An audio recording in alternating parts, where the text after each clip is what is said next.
नमस्कार दोस्तों, स्वागत है आप सभी का। पिछले क्लास में हम लोग मेकिंग ऑफ द कॉन्स्टिट्यूशन का रिवीजन किए थे। आज के क्लास में हम लोग कॉन्स्टिट्यूशन के फीचर्स का रिवीजन करेंगे। तो आइए शुरू करते हैं आज का class. The Indian constitution is unique in its contents and spirits. Though borrowed from various constitutions of the world, it has several salient features that distinguish it from the constitutions of other countries। Bharat का जो संविधान है बहुत सारे संविधान से बोरो करके बनाया गया है, लेकिन फिर भी इसका जो बहुत सारा साइलेंट फीचर है इसको दूसरे देश के संविधान से अलग करता है और ये एक तरह से यूनिक है। लॉन्गेस्ट, अब देखिए इसका जो फीचर्स देखेंगे तो सबसे पहला है लॉन्गेस्ट रिटेन कॉन्स्टिट्यूशन, या इसको लेंथीएस्ट रिटेन कॉन्स्टिट्यूशन भी हम लोग बोलते हैं। जो पूरे विश्व में सबसे लॉन्गेस्ट रिटेन कॉन्स्टिट्यूशन है वो भारत का है। अब देखिए कॉन्स्टिट्यूशन को हम लोग दो पार्ट में डिवाइड करते हैं, एक तो रिटेन कॉन्स्टिट्यूशन और एक अनरिटेन कॉन्स्टिट्यूशन। जो अमेरिका है वहाँ पर रिटेन कॉन्स्टिट्यूशन है और जो ब्रिटेन है वहाँ पर अनरिटेन मतलब लिखा हुआ कॉन्स्टिट्यूशन नहीं है। The first modern written constitution is the American constitution. जो सबसे पहला लिखा हुआ संविधान था वो अमेरिका का संविधान था। On the other hand the British constitution is unwritten. जो ब्रिटिशर्स का कॉन्स्टिट्यूशन है वो लिखा हुआ नहीं है, वो अनरिटेन है। The constitution of India is the lengthiest of all the written constitution of the world. जो भारत का संविधान है वो सबसे लेंथीएस्ट रिटेन कॉन्स्टिट्यूशंस है। अब इसमें जो ओरिजिनली था, originally it had 395 articles, 22 parts and 8 schedules. शुरू में इसमें 395 आर्टिकल, 22 पार्ट और 8 शेड्यूल था। Today it has 25 parts and 12 schedule. आज के समय में इसमें 25 पार्ट और 12 शेड्यूल है। तो भारत का संविधान जो है सबसे लेंथीएस्ट रिटेन कॉन्स्टिट्यूशन है। इसमें पहले 395 आर्टिकल, 22 पार्ट और 8 शेड्यूल था। आज के समय में इसमें 25 पार्ट और 12 शेड्यूल है। इसके बाद जो फीचर है वो है blend of rigidity and flexibility. अब देखिए कॉन्स्टिट्यूशन के अमेंडमेंट पे फिर कॉन्स्टिट्यूशन को हम लोग दो पार्ट में डिवाइड करते हैं, एक तो रिजिड कॉन्स्टिट्यूशन और एक फ्लेक्सिबल कॉन्स्टिट्यूशन। जैसे अमेरिका का संविधान है तो उसको हम लोग रिजिड कॉन्स्टिट्यूशन बोलते हैं क्योंकि उसका जो अमेंडमेंट है वो बहुत ही मुश्किल है। और जो फिर ब्रिटेन का कॉन्स्टिट्यूशन है वो उसको हम लोग फ्लेक्सिबल कॉन्स्टिट्यूशन बोलते हैं। क्योंकि वहाँ का जो अमेंडमेंट है वो सिंपल है। तो बोला जा रहा है a rigid constitution is one that requires a special procedure for its amendment. ऐसा कॉन्स्टिट्यूशन जिसके अमेंडमेंट के लिए किसी स्पेशल प्रोसीड्योर का ज़रूरत पड़ता है उसको हम लोग रिजिड कॉन्स्टिट्यूशन बोलते हैं। जैसा कि इसका एग्जांपल है American constitution. A flexible constitution is one that can be amended in the same manner as the ordinary laws are made.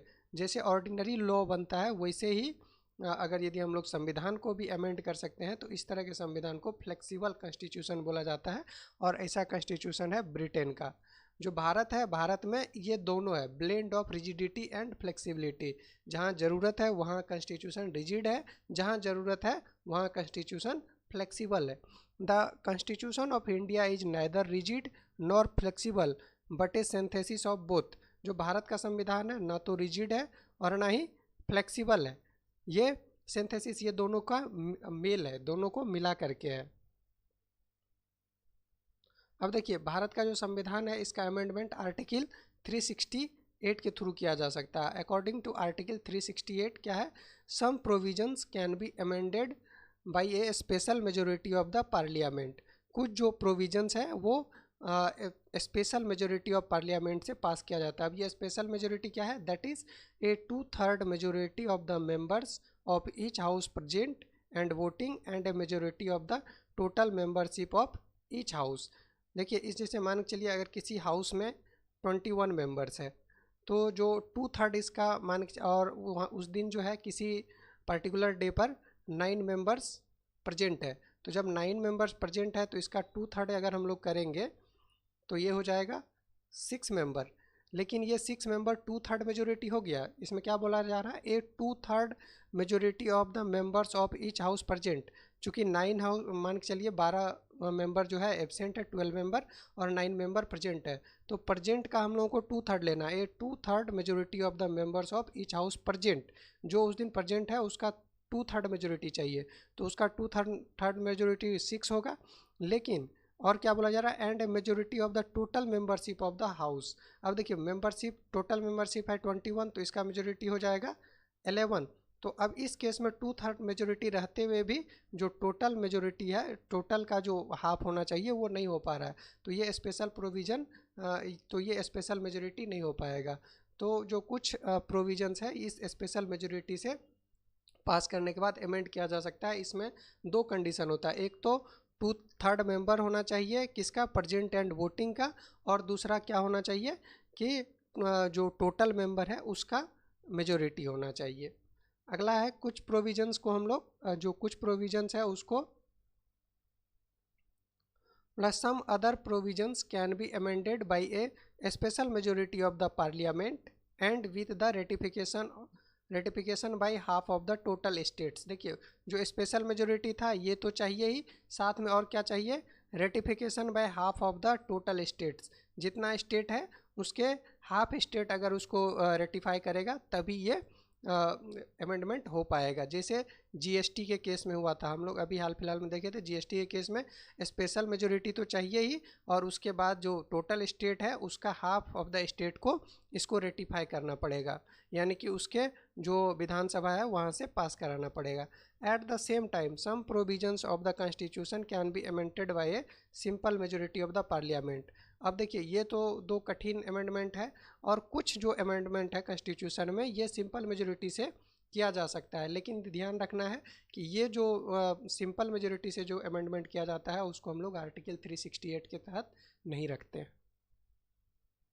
अब नेक्स्ट है फेडरल सिस्टम विथ यूनिटरी बायस। अब देखिए क्या होता है, बहुत सारे देश फेडरल है, बहुत सारे देश में फेडरेशन है, बहुत सारा देश यूनिटरी गवर्नमेंट चलाता है। फेडरेशन में क्या होता है, बहुत सारे यूनिट जो है मिल करके एक फेडरेशन बना लेता है, जैसे अमेरिका के केस में। और बहुत सारा यूनिटरी होता है, मीन्स सेंटर क्या होता है अपना पावर थोड़ा बहुत सबको दे देता है, इसको हम लोग यूनिटरी बोलते हैं। और यहाँ क्या हो रहा है, सारा फेडरेशन इसको पावर दे रहा है, सारा जो छोटा छोटा यूनिट है वो पावर दे रहा है। तो ये फेडरेशन हो गया, ये यूनिटरी हो गया।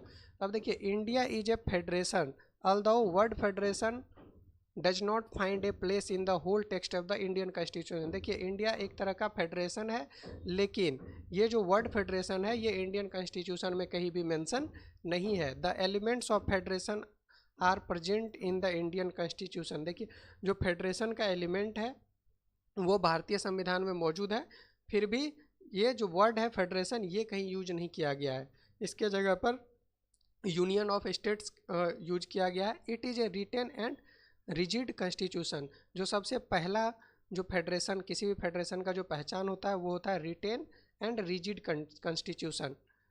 ये किसी भी फेडरेशन का सबसे पहला पहचान होता है। There is a dual polity, और जो डुअल पॉलिटी होता है ये भी फेडरेशन का पहचान होता है। There is dual polity and there is constitutional division of power. सबसे बड़ा क्या होता है, division of power. Centre and state के बीच में जो डिवीजन ऑफ पावर होता है ये फेडरेशन का सबसे बड़ा पहचान है, between the centre and state. There is also an independent judiciary. जो इंडिपेंडेंट जुडिशियरी होता है ये भी फेडरेशन का पहचान है। All the provisions make India a federation, but in Indian federation the centre is strong as compare to the state. देखिए जो सारा एलिमेंट्स है वो दिखाता है कि भारत एक फेडरेशन है, लेकिन इस फेडरेशन में क्या है, the centre is strong as compare to the state. Centre strong है, इसीलिए हम लोग बोलते हैं federation federal system with unitary bias. तो ये यूनिट सेंटर की तरफ बायस है। The centre can reorganise a state but state can not reorganise the centre. जो स्टेट है, सेंटर है, वो स्टेट को रीऑर्गेनाइज कर सकता है। हम लोग कुछ दिन पहले देखे थे कि तेलंगाना को एक नया स्टेट बना दिया गया था आंध्र प्रदेश से तोड़ के। तो इस तरह से ये स्टेट का रीऑर्गेनाइजेशन हो सकता है, लेकिन सेंटर का रीऑर्गेनाइजेशन नहीं हो सकता है। तो इस तरह से हम लोग कह सकते हैं कि India is an indestructible union of destructible state. जो यूनियन है वो इंडस्ट्रक्टिबल है और जो स्टेट है वो डिस्ट्रक्टिबल है, इसीलिए हम लोग बोलते हैं India is N indestructible union of destructible state. Next है पार्लियामेंट्री फॉर्म ऑफ गवर्नमेंट। अब देखिए दो टाइप का गवर्नमेंट होता है, एक तो होता है पार्लियामेंट्री फॉर्म और एक होता है प्रेसिडेंशियल। जो अमेरिका है वहाँ पर प्रेसिडेंशियल फॉर्म ऑफ गवर्नमेंट होता है, एक प्रेसिडेंट का चुनाव होता है as a head of executive, और वो फिर अपने लिए बहुत सारे लोगों को नॉमिनेट करते हैं, जैसे वाइस प्रेसिडेंट या विदेश सचिव या जो भी होता है उसको वो नॉमिनेट करते हैं। इंडिया में क्या होता है, एक पार्लियामेंट्री सिस्टम ऑफ गवर्नमेंट है। पार्लियामेंट्री सिस्टम ऑफ गवर्नमेंट है यानी कि जो लोअर हाउस में जिस सरकार जिसकी मेजोरिटी होती है वो अपना गवर्नमेंट बनाते हैं, फॉर्म करते हैं।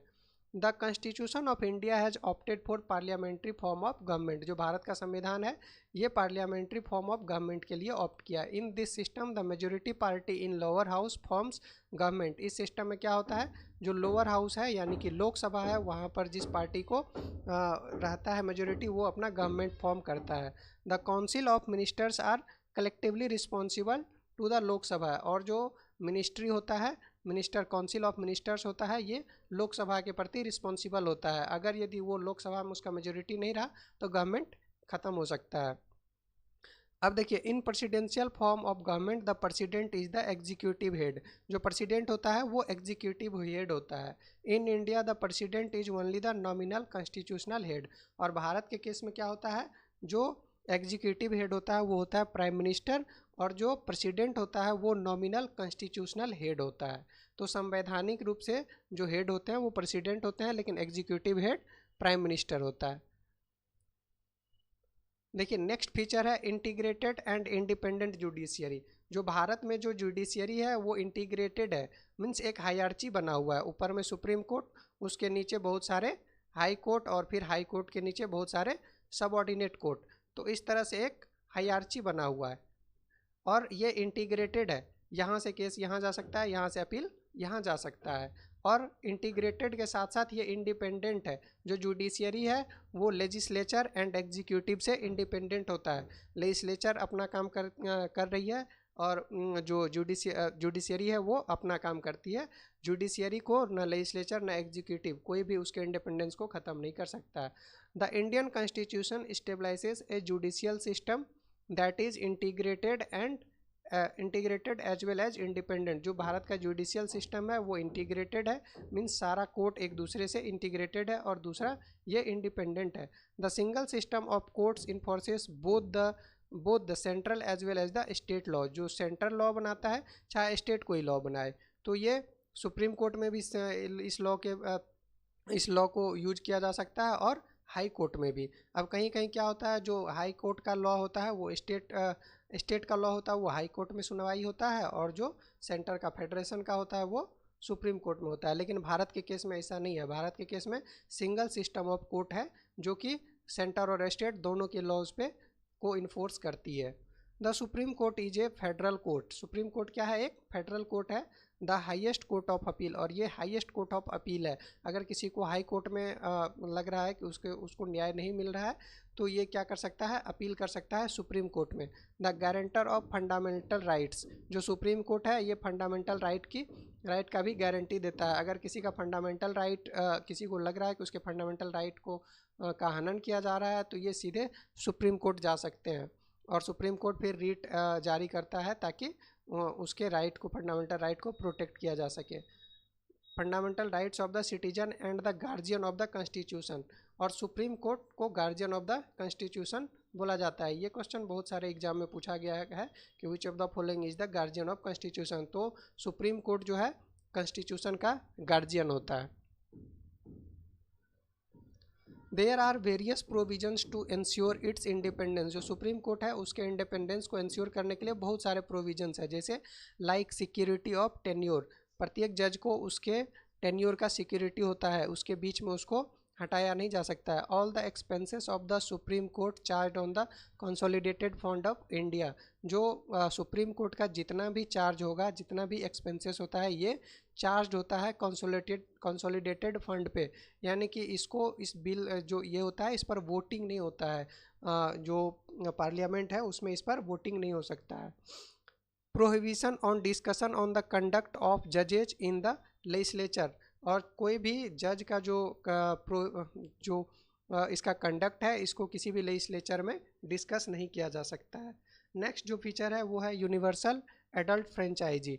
जो भारत के लोग हैं उनमें सभी लोगों को बिना किसी रेस, कास्ट, क्रीज या रिलीजियन के सभी लोगों को वोटिंग करने का अधिकार प्राप्त है। इसी को हम लोग यूनिवर्सल एडल्ट फ्रेंचाइजी बोलते हैं। तो universal adult franchise makes democracy broad based. ये क्या करता है? डेमोक्रेसी को ब्रॉड करता है, चूँकि सभी लोगों को अपना राइट मिलता है इक्वलिटी का। Enhances the self respect. लोगों में सेल्फ रिस्पेक्ट आता है कि वो भी भारत पे शासन कर, मतलब किसी भी कंट्री पर शासन करने वालों में एक है।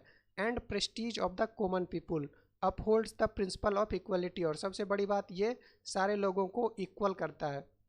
The Indian constitution adopts universal adult franchise as a basis of election. Bharat में जितने भी इलेक्शन होते हैं वो सारे यूनिवर्सल एडल्ट फ्रेंचाइजी पर होता है।